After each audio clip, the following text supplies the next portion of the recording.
안녕하십니까, 법무사 김진욱입니다. 오늘은 고소장 작성하는 방법에 대해서 말씀을 드리고자 합니다. 형사 고소장을 잘 작성해야 되는 이유는 민사소송과 연결이 되어 있기 때문입니다. 형사 고소에서 기소가 된다 그러면 민사 사건에서는 쉽게 승소할 수 있습니다. 그러나 형사 사건에서 불기소가 될 경우에는 민사소송에서도 이기기가 쉽지가 않습니다. 그래서 형사 고소장은 민사소송과 관련이 있기 때문에 상당히 신중하게 접근하시는 것이 좋습니다. 또 형사고소와 민사소송을 병행하는 경우도 있습니다. 예를 들어서 형사고소를 했는데 상대방 피의자가 증거를 갖다가 은닉한다든지 은폐한다든지 거짓말을 한다든지 하는 경우에 금융거래 내역이라든지 거기에 대한 증거자료를 제출을 하라고 하면 제출을 하지 않습니다. 그러나 민사소송에서는 사실죄 촉탁이라든지 금융정보제공명령 신청을 통해서 상대방이 제출을 하지 않는다 하더라도 법원에서 직접 금융기관에다가 사실죄를 함으로써 증거를 수집하는 방법이 있고 그 증거를 열람복사해서 형사사건에 증거자료로 제출하기도 합니다. 그래서 형사사건과 민사사건은 상당히 밀접한 관련이 있고 특히 재산범죄의 경우에는 더더욱 그렇습니다. 주로 의뢰인들이 많이 찾아오는 사건이 재산범죄인데 대표적인 재산범죄가 우리 형법 347조의 사기죄, 그 다음에 355조 배임죄, 횡령죄, 그리고 366조의 재물손괴죄 등이 있고 경매와 관련해서 강제집행 면탈죄가 있습니다. 형법 329조의 절도죄는 대부분 절도를 받게 되면 경찰에 신고를 해서 경찰관들이 현장에 출동하기 때문에 고소장으로 접수하는 경우는 흔하지 않습니다. 일단 고소장은 피고소인 주소지 관할 경찰서입니다.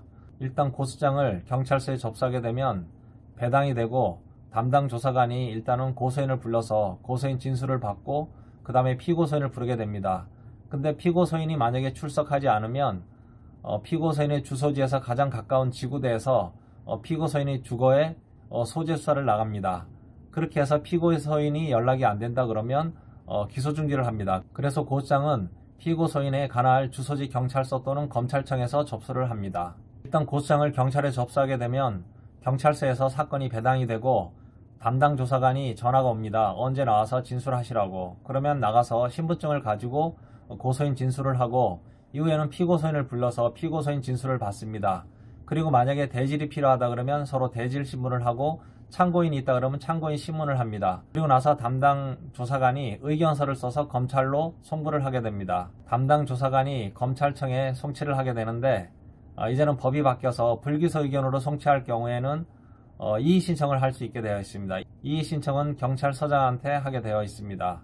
그리고 불기소 의견으로 검찰에 넘기면 경찰에서 불기소 의견을 받은 검사가 사건을 살펴보고 불기소에 문제가 있다고 생각하면 재수사 지휘를 하고 그게 아니라 그러면 본인도 기각을 합니다. 검사가 불기소를 하게 되면 한 달 이내에 저희가 항고장을 내고 20일 이내에 항고 이서를 제출을 합니다. 그런데도 또 기각이 되면 그 다음에는 재항고나 재정신청을 하는데 항고를 했는데도 고등검찰청에서 불기소를 하게 되면 그때는 고등법원에 재정신청을 하게 됩니다.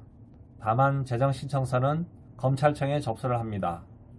검사가 불기소를 할 경우에는 증거불충분으로 인한 혐의 없음이라든지 아니면 위법성 조각사유 14세 미만의 형사 미성년자라든지 심신상실자라든지 이런 경우에는 제가 안 된 결정을 합니다.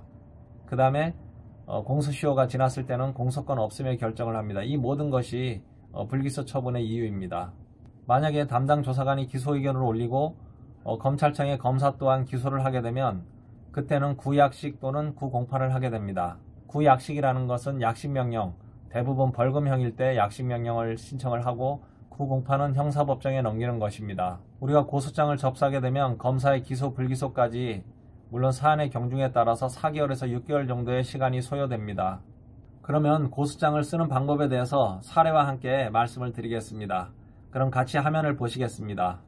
자, 그럼 먼저 고소장 작성하는 방법에 대해서 말씀을 드리겠습니다. 고소장 양식을 일단 먼저 찾아야 되는데 해당 자치구 경찰서에 들어가면은 양식이 있습니다. 서초구 같은 경우에는 서초경찰서를 한번 조회를 한번 해보겠습니다. 서초경찰서에 들어가면 경찰 민원 포털이라고 있습니다. 경찰 민원 포털을 한번 클릭을 하면 경찰 민원 포털에 가면은 고객센터에 보면 제일 하단에 민원 서식이 있습니다. 민원 서식을 클릭을 하면 수사에 보면 거기에 고소장, 위임장, 고소치하장 여러 가지 양식이 있습니다. 고소장을 다운로드 하시면 됩니다. 고소장을 다운로드 하게 되면 고소장 양식이 나옵니다. 여기에 고소인 인적사항을 쓰고 주민번호, 주소를 쓰고 그 다음에 전화번호, 이메일 주소를 써도 되고 안 써도 됩니다. 그 다음에 당사자가 고소장을 제출하기 어려울 경우에는 대리인이 대신 가서 진술을 대리해도 됩니다. 고소대리인 클릭하고 성명을 쓰고 변호사가 아니어도 성명을 쓰고 연락처를 쓰고 고소를 대리 진술할 수 있습니다. 그 다음에 피고소인은 피의자를 쓰는 겁니다. 성명, 주민번호, 주소.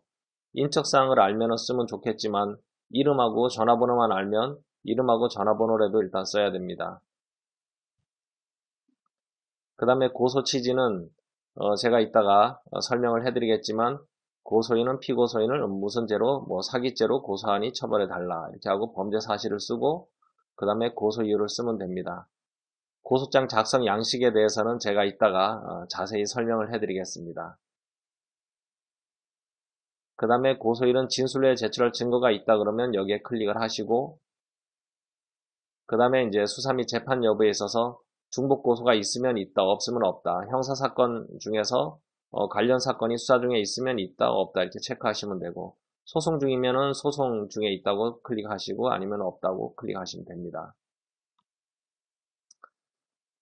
그 다음에 이제 고소장에 기재한 내용, 이거는 무고죄에 관련된 내용인데 여기에다가 이름 쓰고 도장 찍거나 사인을 하시면 됩니다. 그리고 피의자 주소지 관할 경찰서에 이렇게 무슨 경찰서 기종 이렇게 하시고 그 다음에 이제 증인이 있으면 증인을 쓰고 증인이 없고 증거자료가 있으면 금융거래 내역이라든지 차용증이라든지 여러 가지 녹취록이라든지 또는 USB라든지 이런 걸 제출하시면 됩니다. 이게 고소장 양식인데 경찰관들이 제일 선호하는 표준화된 양식입니다. 인터넷에서 다운받아서 고소장을 쓰는 경우도 있는데 될 수 있으면 이렇게 해당 경찰서의 양식에 들어가셔서 출력하셔서 작성을 하시면 됩니다. 다음은 우리가 고소장을 접수한 다음에 경찰관이 조사를 하고 나서 나중에 사건 결과를 통지를 해줍니다. 일단 고소장을 먼저 작성하기에 앞서서 경찰관들은 이것을 어떻게 표현하는지 또는 검찰청의 검사는 우리 범죄 사실을 어떻게 표현하는지 먼저 사례를 보고 나서 제가 고소장 작성 방법을 말씀드리겠습니다. 관악경찰서에서 최근에 받은 우리 사건 처분 결과 통지입니다. 보통 우리가 고소를 하고 나서 나중에 경찰서에서 이제 조사를 다 끝나고 검찰에 넘기기 전에 수사 결과 통지서를 이렇게 보내옵니다. 우편으로. 접수일지, 사건 번호, 접수일시, 사건 번호, 제명은 사기, 그다음에 불송치. 혐의 없음이라는 거는 증거 불충분으로 이렇게 불송치했다라는 겁니다. 다음 장을 보시게 되면 이렇게 결정 종료해서 증거 불충분하여 혐의 없다 이렇게 이제 작성을 하고 제일 중요한 게 여기 피의 사실의 요지와 불송치 이유인데 경찰관마다 범죄 사실 이렇게 이제 작성하는 사람도 있습니다. 어쨌든 지금 관악경찰서에서 온 것은 피의자들이 이렇게 공모해서 이렇게 건축비 명목으로 차용한 다음에 변제하지 않았고 그 다음에 고소인이 이렇게 계좌이체해준 사실 인정되고 고소인의 주장 그 다음에 피의자가 고소인으로부터 금원을 투자받았는데 투자받은 용도에 따라 사용하지 않았다. 사용 후 투자금 이상을 현금으로 계좌이체나 현금으로 지급하였는데 사용을 빌라 건축비로 사용한 적도 없고 그 다음에 대물 변제 받은 적도 없고 그렇게 해서 증거가 없다. 증거 불충분한 혐의 없습니다. 이렇게 이제 썼는데 대부분 우리가 고소인이 고소장을 작성할 때는 내용을 상당히 많이 작성하지만 사실 경찰서나 또는 검찰청에 들어가면 이렇게 내용을 간략하게 축약해서 쓰기 때문에 이런 내용을 참조해서 축약을 해서 쓰면 될 것 같습니다. 다음은 다른 경찰서의 결과를 한번 보겠습니다. 이번에는 서울 마포경찰서에서 온 수사 결과 통지서입니다. 이 내용은 이제 명예훼손으로 이렇게 고소를 했는데 결국 이것도 증거 불충분으로 혐의 없어서 이제 불송치했다라는 그런 내용입니다. 마포경찰서에서 온 것은 보면 제명은 명예훼손인데 피의자들은 증거 불충분한 혐의 없다. 피의사실 요지를 보면 피의자는 서울 마포구 소재 누구이고 고소인은 누구이다. 당사자 관계를 일단은 먼저 예시를 했고요. 그 다음에 이제 피의자들은 공동하여 어떤 명예훼손에 대한 내용을 쓰고 공연히 사실을 적시해서 이제 명예훼손을 했고, 그 다음에 이제 경찰 간의 불송치 이유는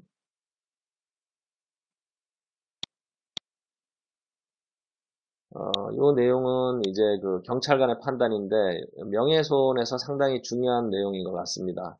범죄 사실에 대해서 이렇게 범죄 사실과 같이 이야기를 한 사실이 인정된다고 하더라도 명예훼손에 해당하는지 판단하고 이걸 확인하기 위해서는 이제 공연히 사실을 적시해야 된다. 그러니까 우리가 개인 간의 전화상으로 명예를 훼손하는 일은 명예훼손죄라든지 모욕죄에 해당이 되지 않고 공연히 사실을 적시한다라는 것은 공연성이 있어야 됩니다. 공연성이라는 것은 다른 사람들 앞에서 그 사실을 적시해야 되는 거고, 그 다른 사람이 또 다른 사람한테 전파 가능성이 있어야 된다라는 그런 내용이 이제 공연히 사실을 적시해야 된다. 그런 내용입니다.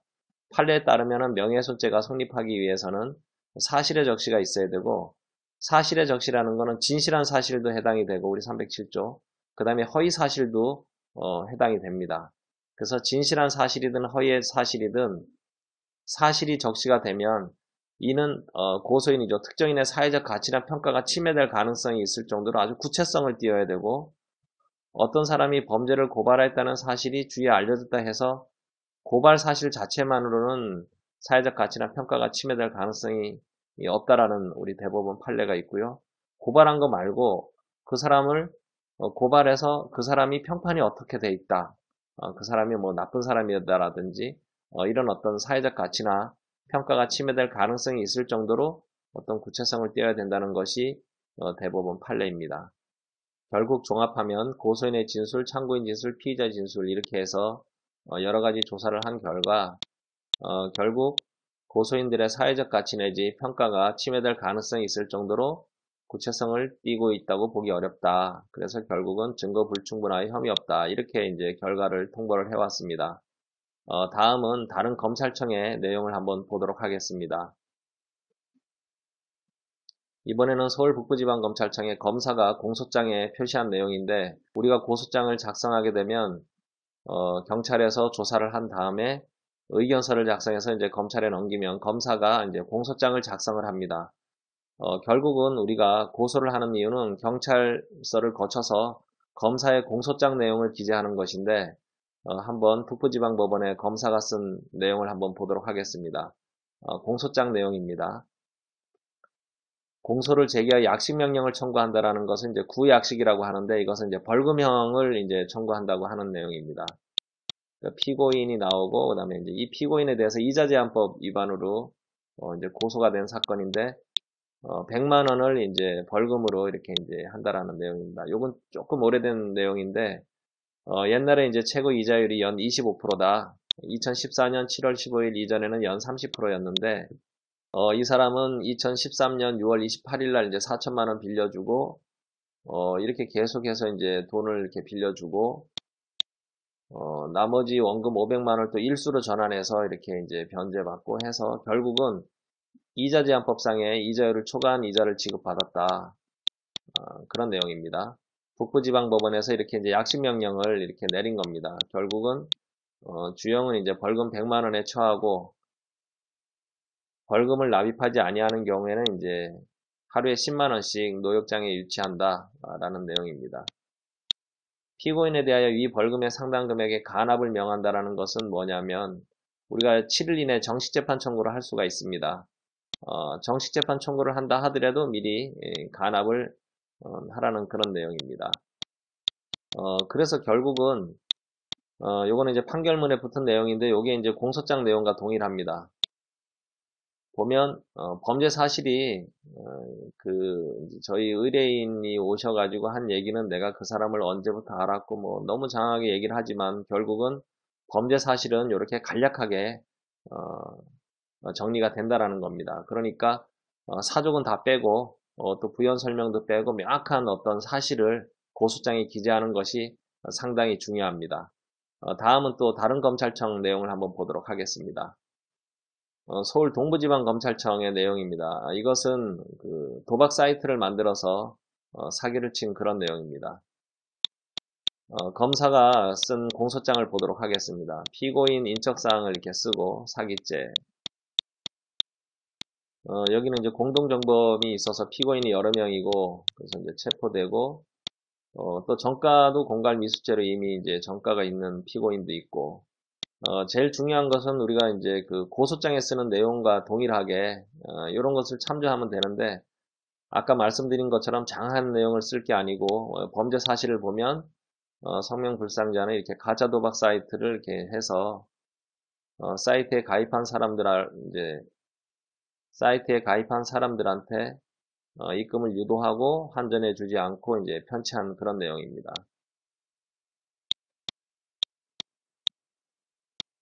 일단은 범죄 사실을 보면 내용이 그렇게 많지는 않습니다.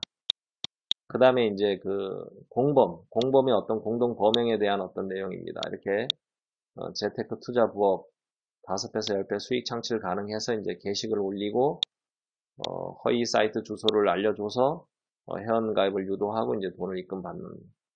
그래서 이제 성명불상자와 그대로 이제 50%씩 나누는데 이 성명불상자는 이제 공범 중에 한 명입니다. 그래서 결국은 이제 도박 베팅을 하는 그런 어떤 신개념 재테크, 이제 거짓말이죠. 그리고 거짓말해서 이렇게 송금을 받아서 9,400만 원을 이제 송금 받아가지고 이렇게 편취한 내용입니다. 이제 첨부는 이제 공소장 뒤에 첨부하는 것은 이제 체포영장이라든지 체포서라든지 구속영장 관련된 서류들을 이제 첨부하는 겁니다. 이번에는 인천지방검찰청의 내용입니다. 공소장 내용인데 이것은 이제 뭐 사실 저희 사무실에서 처리한 사건인데 특수재물손괴죄로 이렇게 이제 200만 원 벌금이 나온 내용입니다. 공소 사실을 한번 보게 되면 그 친구는 고소장을 작성할 때 내용을 장황하게 이제 설명을 하고 했지만 결국은 범죄 사실을 보면 연인 관계고 이렇게 이제 새벽에 노상에 처된 피해자 소유의 이제 차량을 사이드 미러를 이제 소주병으로 위험한 물건이 소주병이기 때문에 이제 특수자가 붙는 거죠. 그렇게 해서 이제 견적 이렇게 손괴를 했고, 요 내용을 가지고 이제 저희가 이제 민사소송을 또 손해배상 청구 소송을 해서 이제 당연히 승소하겠죠. 이런 내용입니다. 민사소송을 하기 위해서 사건 처분 결과 증명서를 이제 가지고 온 내용입니다. 검찰청 민원실에 가면 이렇게 특수재물손괴, 그냥 부수면은 재물손괴인데 병을 이용해서 이제 특수재물손괴죄로. 그래서 이제 벌금 200만 원하고 별도로 민사 또 손해배상을 지게 되는데 이제 차 수리비라든지 그다음에 뭐 위자료, 그다음에 렌트카 대여료 이런 것들이 이제 포함이 돼서 이제 청구를 해서 당연히 승소한 내용입니다. 이번에는 서울 서부지방검찰청에 사기죄로 고소를 한 내용인데 이것은 이제 재정 신청까지 간 그런 사건입니다. 일단은 이거는 이제 고소고발 사건 결과 통지서가 일단 이렇게 등기로 먼저 옵니다. 사기죄, 이 혐의 없음 증거 불충분이고, 요것은 이제 저희가 불기소 사건 기록을 이제 검찰청 민원실에 가서 이제 복사를 해가지고 온 내용이라, 우리가 이제 흔히 내가 고소를 당하면 상대방을 무고죄로 고소를 하고 싶다라고 하는 의뢰인들이 많은데, 여기 이제 그 기록에 보면 고소인에 대한 무고 혐의는 인정하기 어려움, 이렇게 되면 우리가 무고죄로 고소할 수가 없고, 이런 내용이 없으면은 이제 무고죄로 고소가 가능합니다. 고소장과 관련해서 제일 중요한 것은 이제 범죄 사실인데, 이렇게 피의자는 제조 판매업을 하는 회사인 해서 범죄 사실이 그렇게 내용이 많지 않습니다. 고소장은 10장 이상을 썼지만 결국은 검사나 경찰에서는 내용을 이렇게 간략하게 어떻게 알게 된자고 어떻게 거짓말을 해서 차용할 당시에 변제 능력이나 변제 의사가 없었다라는 거. 그런데도 불구하고 이제 우리가 쏘가가지고 기망을 당해서 돈을 송금했고 상대방은 이제 재산상의 이익을 취득했다라는 내용입니다. 그렇게 해서 일단 먼저 이렇게 범죄 사실을 규정을 하고 그 다음에 이제 수사 결과 및 의견을 쓰는데 다툼 없는 사실이라는 거는 이제 고소인과 피고소인 서로 인정하는 사실이 다툼 없는 사실이고 그 다음에 이제 고소인 주장을 이제 먼저 이렇게 주장을 들어봅니다. 일종의 이 그 형사사건도 민사재판하고 비슷합니다. 일단은 어떤 기본적인 전제 사실을 인정을 하고 거기에 대해서 원고의 주장 또 피고의 주장, 여기도 마찬가지로 고소인 주장 또는 피고소인 주장을 듣습니다. 내용은 이제 고소인 진술이고 이에 대해서 이제 피의자는 이렇게 어떤 변제하지 않고 편취하기 때문에 이제 사기죄로 요 전부 내용은 다 이제 고소인 주장이고 밑에 내용은 이제 피의자 신문조서를 작성해서 그 피의자 신문 작성 내용에 있는 피의자가 이제 주장을 하는 내용입니다. 피의자가 이렇게 이제 주장한 내용이고 변소한다라는 건 이제 자기 주장을 이제 변론해서 변호한다라는 일종의 내용이고 밑에가 이제 결론인데 수사관 의견이 이제 제일 중요합니다. 수사관은 이 사안을 어떻게 봤는지 변제할 능력이나 의사가 없었다. 또 어떤 여기 같은 경우는 이제 투자계약 관련된 것이 유효한지 아니면 또 편취 범위가 있었는지 쟁점을 기준으로 이렇게 봅니다. 그래서 관련 법리로는 사기죄 성립 여부는 이제 차용 당시 기준으로 변제 능력과 변제 의사가 있어야 된다. 그거를 이제 집중적으로 이제 보는 겁니다. 그렇게 해서 이제 종합적으로 고려해 보니까 편취 범위가 있었다고 단정할 만한 증거가 없다. 그래서 결국은 증거 불충분으로 이제 불기소 혐의다. 이렇게 이제 수사관이 의견을 내고 그러면 그 다음에 이제 고소인이 취할 내용은 이제 뒤에서 제가 설명하겠지만 여기에 대해서 이의시정을 하고 이의시정이 만약에 기각이 되면 그 다음에는 항고를 하게 되고 검찰에 그 다음에 항고가 기각이 되면 이제 재정 신청을 통하는 것인데 이것은 이제 다른 사건인데 동부지방검찰청에서 이렇게 조사가 다 끝나면 나중에 이제 이렇게 통보를 합니다. 그래서 사기인데 여기는 불구속 구공판이라는 것은 이제 구속하지 않은 채 재판 날짜를 잡았다는 거고 횡령죄에 대해서는 이제 혐의 없음. 그러니까 이 피의자에 대해서 사기하고 횡령죄 두 개를 고소를 했는데 사기죄는 구속하지 않은 상태에서 형사재판 날짜를 잡는 구공판을 해달라는 거고 횡령이라는 거는 이제 혐의 없음으로 해서 이제 기각한다라는 내용입니다. 이번에는 이제 다른 사람 횡령에 대한 건데 이제 이 사람에 대해서도 증거 불충분으로 이렇게 이제 결과를 내린 겁니다. 이 세 명을 고소를 했는데 이 사람은 이제 공소시효가 지나서 공소권이 없음으로 해서 이제 횡령죄가 공소권 없음의 결과가 되었습니다. 고소를 하게 되면 우리가 이제 휴대폰 번호를 고소장에 기재를 하게 되면 그 고소 사건의 어떤 사건 결과 통지를 등기로 보내기 전에 미리 카톡으로 이렇게 보냅니다. 그래서 웹발신으로 해서 검찰청에서 이렇게 통지서는 이제 등기 우편으로 보내고 미리 이렇게 불구속 구공판이라는 것은 저희 사무실에서 고소한 사건인데 구속은 하지 않은 채 이제 기소가 돼서 이제 공판 날짜를 잡는다라는 겁니다. 이건 사기죄에 관련된 사건입니다. 우리가 고소를 하고 나서 진행하는 고소 사건에 대해서 조회를 하려면 형사사법포털이라고 인터넷에서 검색을 하시면 됩니다. 그래서 내가 고소한 사건에 대해서 사건 조회를 하려고 한다 그러면 인터넷에서 형사사법포털을 검색하시면 이런 화면이 나옵니다. kix.go.kr인데요. 거기에서 이제 사건 조회를 해서 경찰 사건이니 검찰 사건이니 법원 사건이니 이렇게 형사 사건을 조회를 하시면 됩니다. 해당 경찰서나 가까운 경찰서 인터넷으로 검색해서 들어가면 고소장 양식을 아까 설명드린 바와 같이 다운받을 수 있고 거기에 이제 내용을 쓰는데 고소 취지는 만약에 사기죄다 그러면 저와 동일하게 쓰시면 됩니다. 고소인은 피고소인을 형법 제347조 사기죄로 고소하니 처벌해 달라. 그 다음에 이제 당사자 관계를 이제 써야 되는데 이건 민사소장하고 똑같이 이렇게 쓰면 됩니다. 고소인과 피고소인은 지인 관계다. 친인척 관계다 그러면 친족 상돌의 적용을 받기 때문에 당사자 관계는 어떤 관계라는 걸 반드시 쓰고 예를 들어 사기죄 같은 경우는 저하고 동일하게 이렇게 기망행위로 금원을 편취당한 사람이고 또는 피고소인은 이렇게 기망해서 편취하고 재산상의 손해를 입힌 자다. 기초사실이라는 건 사실은 이제 이게 다 범죄 사실인데 이 사람하고 관계 언제 돈을 빌려주고 이렇게 해서 돈을 빌려줬는데 잠적을 했다. 그 다음에 이제 사기죄로 고소를 하시는 분들은 제가 쓴 내용과 유사하게 쓰시면 됩니다. 기망사실은 이제 사기죄 요 내용은 써도 되고 안 써도 되는 내용인데 이제 사기죄는 이렇게 기망해서 차고에 빠뜨리고 돈을 이제 편취하는 것인데 제일 중요한 것은 이 사람이 차용 당시에 변제 능력이나 변제 의사가 없었다라는 내용을 써야 됩니다. 예를 들어서 차용 당시에 이 사람이 뭐 개인 파산자라든지 아니면은 집이 하나도 없어서 고시원을 뭐 떠돈다든지 아니면 설사 집이 있다 하더라도 자기 명의의 재산이 하나도 없다라든지 집에 근저당권이라든지 가압류라든지 압류가 많이 있어서 돈을 갚을 능력이 도저히 안 된다라든지 지금 요 고소장 내용은 대여금 사기의 경우인데 투자 사기도 마찬가지입니다. 이 사람이 투자금을 나한테 받았지만 그 돈을 다른 데다 사용할 목적으로 이제 용도 사기라고도 하는데 예를 들어서 나한테 투자를 받아서 그 돈을 자기 어떤 생활비라든지 유흥비로 썼다라든지 또는 투자를 받는데 처음서부터 그 투자 목적이 달성이 안 되는 그런 투자라든지 처음서부터 이 사람이 날 기망해서 돈을 가져갈 거라는 그런 내용을 이제 쭉 쓰시면 됩니다.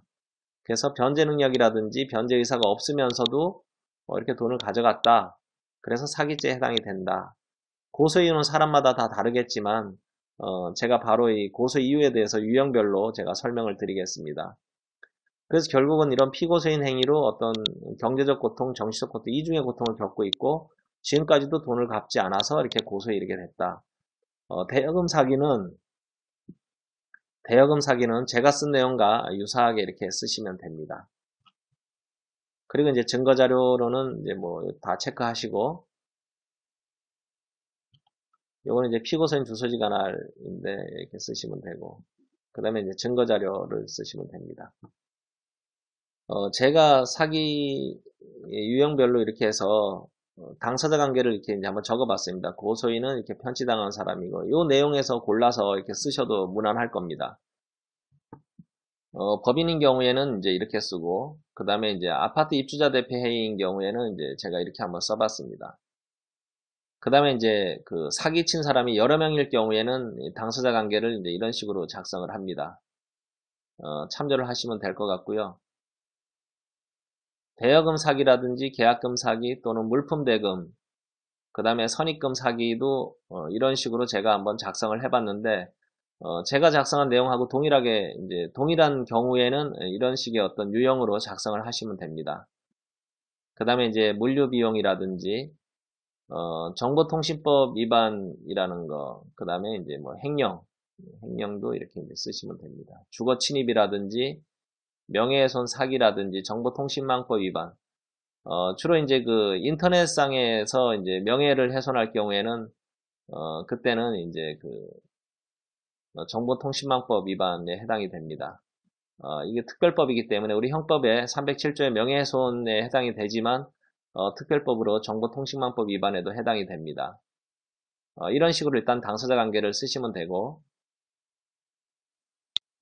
우리가 이제 범죄 사실을 쓰고 제일 마지막에 고소 이유를 쓰게 되는데, 이제 거기에 보면 저하고 동일하게 쓰셔도 되고 또 다른 방법으로 또 쓰셔도 되고 또 변호사들처럼 내용을 좀 많이 쓰셔도 됩니다. 고소 이유는 뭐 이렇게 죄질이 안 좋은 사람에게 대해서 이렇게 대가를 치르게 하고 또 다른 피해자들이 이제 나오지 않게 이렇게 이제 했다라는 내용. 대부분이 이제 그런 공사계약 체결에서 이제 관련된 거.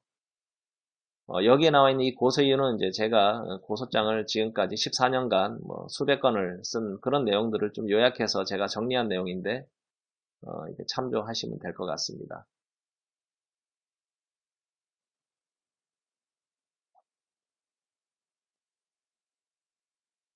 여러 가지 고소 이유가 해당이 되는데 뭐 내용을 이렇게 쓰셔도 되고 또 더 많은 내용을 작성을 하셔가지고 또 쓰셔도 됩니다.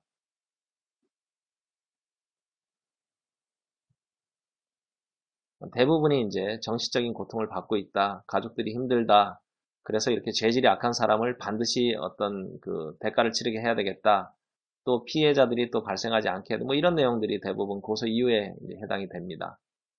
요 내용은 제가 이제 가끔씩 쓰는 건데, 이제 공범이 있는 경우에, 우리가 이제 이 대법원 판례입니다. 예, 공모를 했는데, 이제 그 사람 뒤에서 조종하는 사람, 주로. 아니면은 계좌만 빌려준 사람들, 대여금이라든지 투자 사기에 이제 일조를 했는데, 직접적으로 나서지는 않고 뒤에서 이제 도와준 어떤 그 보조적으로 도와준 사람들, 이런 사람들을 있을 때 이제, 이런 공범 판례를 집어넣습니다. 그래서 행위에 직접적으로 관여하지 않았다 하더라도 여러 가지 이제 자신의 계좌를 빌려줬다라든지, 이런 어떤 내용들, 이런 내용들을 가지고 이렇게 이제 참조해서 작성을 하시면 됩니다. 업무를 하다 보면 가장 많은 그 고소가 사기죄인데, 사기죄 중에서도 이제 돈을 빌려준 이제 대여금 사기입니다.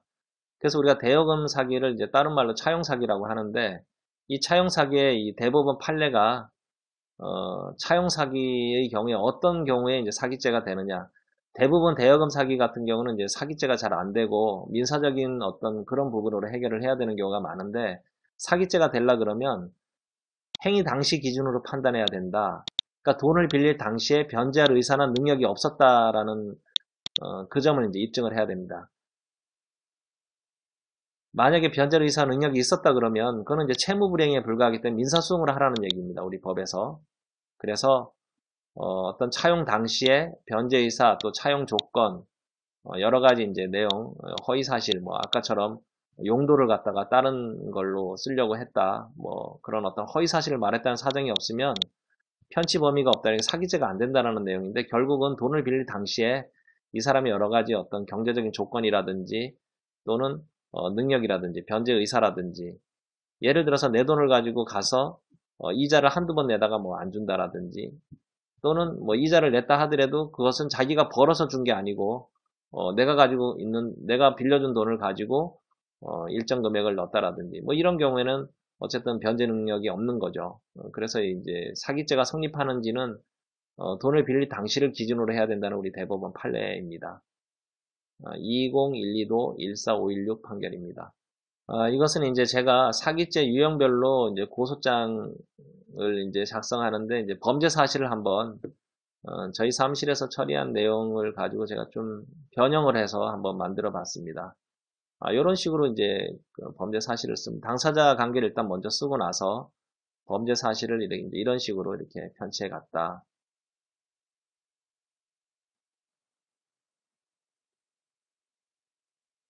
대여금 사기 같은 경우 가장 많이 일어나는 건데, 이제 돈을 빌려줬는데 이렇게 글씨가 작아서 안 보일지는 모르겠지만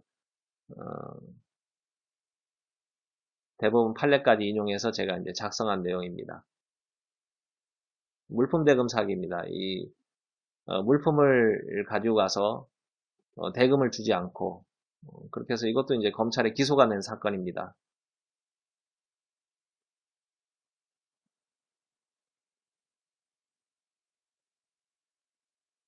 작은 공간 안에 이제 글씨를 담다 보니까 제가 글씨를 줄간 사이를 붙여서 써서 이런 식의 어떤 참조하시면 될 것 같습니다. 이게 투자금 사기인데 이번에는 투자금 사기에 대한 범죄 사실의 기본 사례입니다.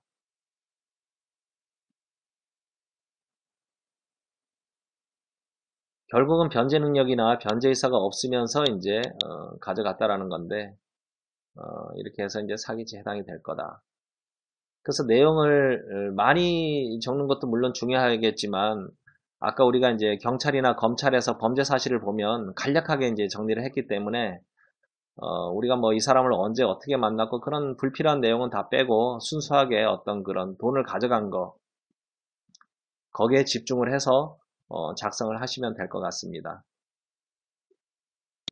다음은 이제 우리 형법 314조의 업무방해죄인데, 업무방해죄도 이렇게 이제 가끔씩 고소가 들어오는 사건입니다. 그 업무 중에서 이제 업무방해죄가 좀 애매한 게 있는데, 거기에는 이제 그 관련된 판례인데, 업무의 집행 자체 말고도 경영을 져야 하는 거. 그러니까 결국은 이 사람들이 이런 행위를 함으로 해서 내가 좀 장사가 안 될 가능성이 높다라는 거, 이런 어떤 경영을 져야 하는 것도 우리가 이제 업무방해에 해당된다라는 게 이제 판례이기 때문에 이 업무방해죄에서 가장 많이 사용하는 그런 판례입니다. 다음은 이제 우리 형법상에 명예훼손죄가 307조에 있고, 그 다음에 이제 그 위법성 조각 사유가 310조에 있는데, 요새는 전부 인터넷이라든지 이런 어떤 그 사이버 관련해서 명예훼손을 많이 하고 있기 때문에 요 내용은 뭐냐면, 사이버 명예훼손죄를 사이버로 인터넷으로 이제 뭐 인터넷 카페에서 욕을 한다라든지 무슨 명예를 훼손한다라든지 대부분이 이제 아이디로 접속을 하는데 그 아이디를 보면 주변에 이제 그 뭐 카톡이라든지 아니면은 카페에서 그 아이디를 쓰는 사람이 누구인지 다른 사람들이 이제 알 수 있다 그러면 그것은 이제 명예훼손죄가 당연히 됩니다. 그래서 우리가 이제 사이버 명예훼손죄가 이제 그 사이버 범죄팀에서 이제 수사를 하는데 아이디를 다 추적을 해서 아이디 추적하는데 한 2, 3개월 정도 걸립니다. 그래서 아이디를 추적해서 결국은 그 사람을 찾아내서 그렇게 해서 이제 조사를 합니다. 그렇게 해서 인터넷 카페에서 어떤 사람이 이제 그 명예훼손을 했을 경우에 다른 사람이 이제 제 아이디가 누군지 저를 다 안다 그러면 그 아이디를 추적을 하는데 그게 보통 한 2, 3개월 정도 걸려서 이제 그 사람을 특정이 되면 경찰서에 이제 그 출두를 시켜서 이제 조사를 합니다. 그래서 사이버 명예훼손죄에 관련된 그런 어떤 내용입니다. 사이버 명예훼손죄에 관련된 고소장에 들어갈 내용이 이제 이렇게 됩니다. 사람을 비방할 목적으로 이제 진실한 사실을 적시하든지 또는 허위의 사실을 적시하든지 허위의 사실을 적시하게 되면은 이제 형량이 가중되는 그런 경우입니다. 그래서 이제 결국은 신속성, 전파성으로 인해서 이렇게 사이버 명예훼손죄에 해당이 된다. 정보통신망법이라 그러는데 줄여서 제61조 이렇게 이제 나옵니다. 그래서 명예훼손죄로 고소를 할 경우에는 이제 이 내용을 가지고 작성을 하시면 됩니다. 그렇게 해서 이게 이제 고소장 내용은 사실은 이제 민사소장보다 고소장 내용은 민사소장보다 훨씬 쓰기가 조금 까다로울 수도 있습니다. 왜냐하면 민사소장은 처음에 내가 하고 싶은 말만 쓰면 되기 때문에 이제 그런데 고소장은 일단은 그 무고죄에도 해당되지 않아야 되니까 허위의 내용이라든지 뭐 과장해서 쓸 수도 없고 있었던 내용을 그대로 또 작성을 해야 되고 또 이 사람이 죄가 되는지 안 되는지가 애매모호한 경우가 있습니다. 그래서 그런 경우에 판례라든지 이런 걸 이제 인용해서 어떻게든 이 사람이 이제 죄가 되게끔 이렇게 하는 것인데 그 아까 말씀드린 것처럼 우리가 형사사건하고 민사사건은 반드시 병행하는 것도 하나의 방법입니다. 왜냐하면 일단 민사대여금이라든지 투자금이라든지 이런 것은 이제 형사사건을 고소를 먼저 하고 또 민사소송을 하면서 서로 간의 어떤 그 증거자료를 민사에서 얻은 증거자료를 형사에 첨부를 하고 형사에서 얻은 증거를 또 민사소송에서 또 첨부를 해서 우리가 소송에 도움이 될 수도 있고 또 어떤 것은 또 고소를 먼저 해서 상대방한테 심리적인 압박감을 줘서 해결이 될 수 있으면 굳이 민사소송까지 가지 않아도 되는 그런 사건들도 있어서 항상 고소를 하기 전에 민사소송을 또 염두에 두고 또 민사소송을 하기 전에 또 형사 고소하는 것을 또 염두에 두어야 됩니다. 오늘은 고소장 쓰는 방법에 대해서 알아보았습니다.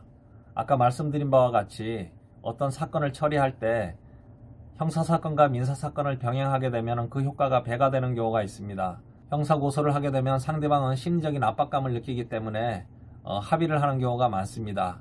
그게 설사 아니라 하더라도 일단 경찰서에서 출석을 하라 그러면 일반인 같은 경우에는 상당히 긴장되고 스트레스를 많이 받습니다. 그래서 합의가 빨리 될 수도 있고 그게 아니면 민사소송을 차후에 제기를 한다 하더라도 형사사건의 증거 결과를 민사사건에서 증거자료로 써먹을 수 있기 때문에 항상 사기범죄라든지 재산범죄 같은 경우에는 민사사건을 염두에 두고 형사고소를 하시는 것이 좋습니다. 오늘은 고소장 작성법에 대해서 알아보았습니다.